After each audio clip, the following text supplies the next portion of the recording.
I've submitted my statement for the record, and I'm not going to repeat it here this morning.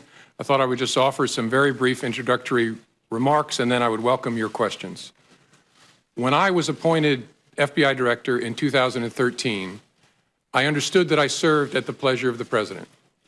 Even though I was appointed to a 10-year term, which Congress created in order to underscore the importance of the FBI being outside of politics and independent, I understood that I could be fired by a president for any reason or for no reason at all.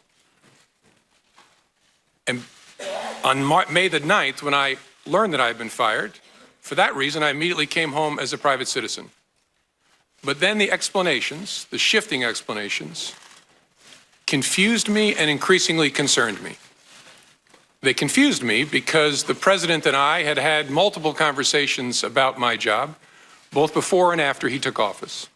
And he had repeatedly told me I was doing a great job and he hoped I would stay. And I had repeatedly assured him that I did intend to stay and serve out the remaining 6 years of my term.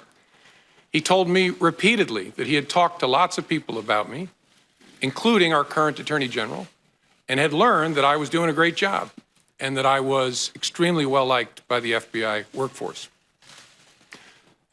So it confused me when I saw on television the President saying that he actually fired me because of the Russia investigation, and learned again from the media that he was telling privately other parties that my firing had relieved great pressure on the Russia investigation. I was also confused by the initial explanation that was offered publicly that I was fired because of the decisions I had made during the election year. That didn't make sense to me for a whole bunch of reasons, including the time and all the water that had gone under the bridge since those hard decisions had to be made. That didn't make any sense to me.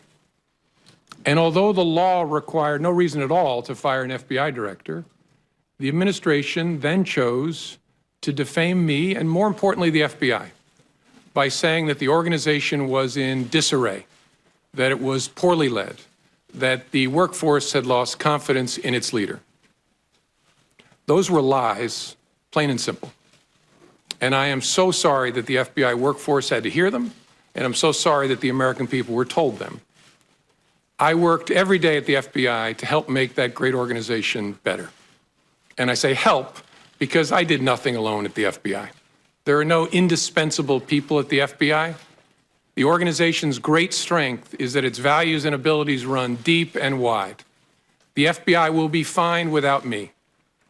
The FBI's mission will be relentlessly pursued by its people, and that mission is to protect the American people and uphold the Constitution of the United States.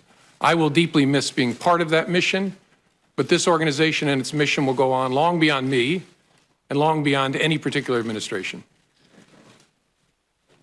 I have a message before I close for my former colleagues of the FBI, but first I want the American people to know this truth.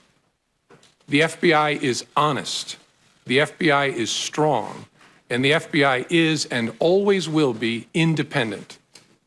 And now to my former colleagues, if I may. I am so sorry that I didn't get the chance to say goodbye to you properly. It was the honor of my life to serve beside you, to be part of the FBI family, and I will miss it for the rest of my life. Thank you for standing watch. Thank you for doing so much good for this country. Do that good as long as ever you can. And Senators, I look forward to your questions.